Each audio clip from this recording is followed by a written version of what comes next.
Hey guys, this is Sagar. Welcome to Code Made Easy. Today's topic is linked list. Today we are going to solve a problem from linked list.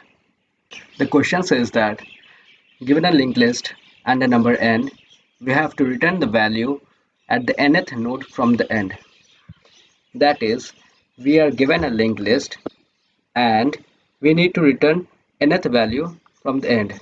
So in this we are given a linked list, say 10, 20, 30, 40, 50, 60, and we have to return the third last in value, that is 40. Solving this problem is by getting the length of the linked list, say len equals to 5, and we need to traverse till len minus n plus 1. So in this we are giving the linked list here and the value of n.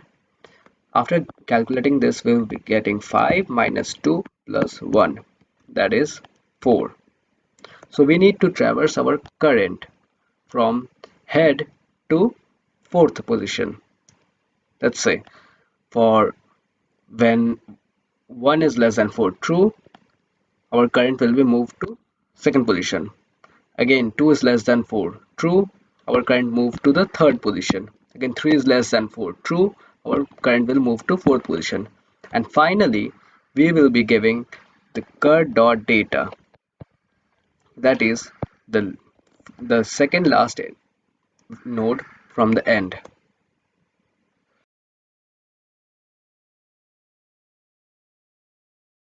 Moving on to the code, we have this function called print nth from last, where we have been giving the head and the n value.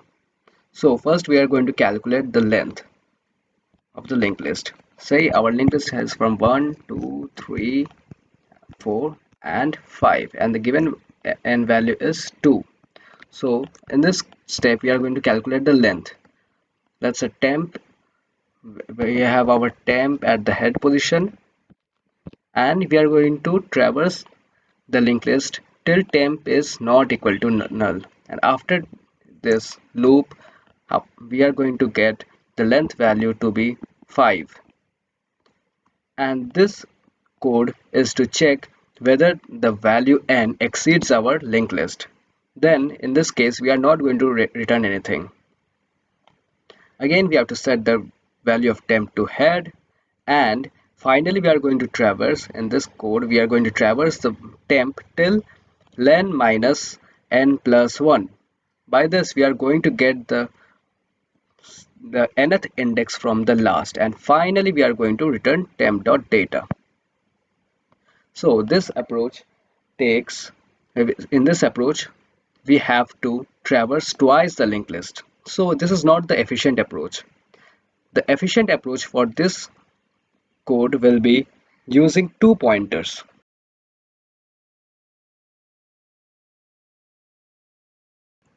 So coming to the efficient solution, we are going to use two pointers for this. Say f referring to first and slow. Our task is to move f nth position ahead. Say when I is equal to 0, I is less than n, which is 3, we are going to move f here.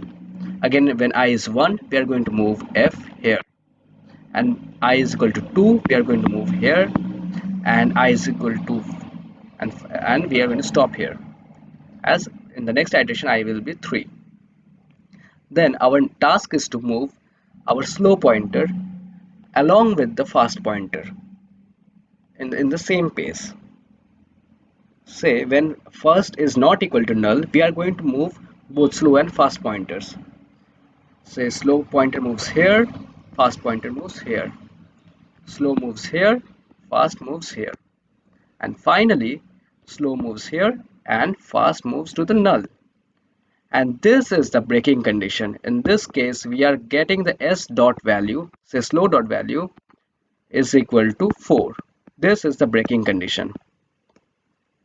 So coming on to the efficient approach, we have our reference and main pointer, both pointing to head.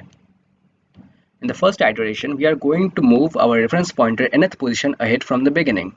Say after the first after this while loop, our reference will be pointing to 3, and in the next while loop, we are just going to move our reference and the main pointer by one step simultaneously till reference pointer points to null.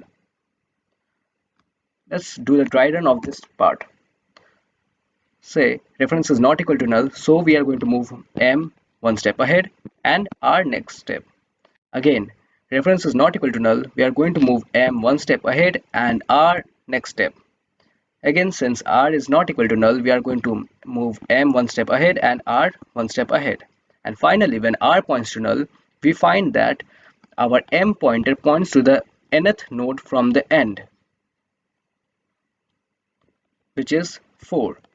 And hence we get our solution for this approach. So the time complexity will be order of n and space complexity will be order of 1. This is the efficient solution for this question.